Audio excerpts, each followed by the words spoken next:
বাংলাদেশের মানুষের উপরে যা জুলুম হয়েছে, জুলুম করেছেন, সেটার জন্য আপনারা ক্ষমা প্রার্থনা করেছেন এবং আপনারা ভালো হয়ে গেছেন। তো কোন জুলুমের কথা বলবেন যে আপনি কোন মিডিয়ায় কাজ করেন একটু প্লিজ? আমি তানভীর আহমেদ, আমার নাম, পলিটিকা নিউজ থেকে। Politika? So I think you are mature politician also, or politician maker. আপনি আমার বক্তব্য শুনেন নাই। বলুন আপনি আমার কাট পিস শুনেছেন।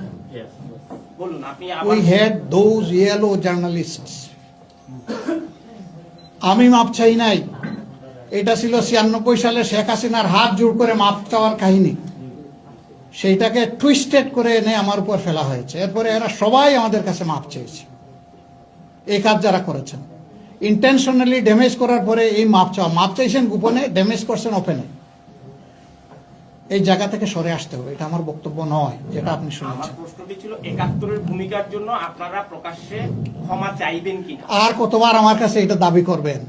এই জায়গায় দাঁড়িয়ে বলে গেছি, শতবার বলেছি। 2000 বার বললে খুশি হবেন? আবার বলুন। আমরা দরকার নাই আমার, একই কথা বারবার বলবো কেন? বহুবার বলেছি, যদি একবার বলাই না হয় 10,000 বার বলাই হবে না। তারেক রহমানের সাথে আপনার বৈঠক হয়েছে কিনা এই লন্ডন সফরের সময়? আমার তো বৈঠকের কোনো পরিকল্পনাই ছিল না ওনার সাথে। আমি তো এসেছি মাত্র একদিনের সফরে, এবং কি জন্য এসেছি একটু আগেই বলেছি। ওই সুযোগই নাই আমার হাতে।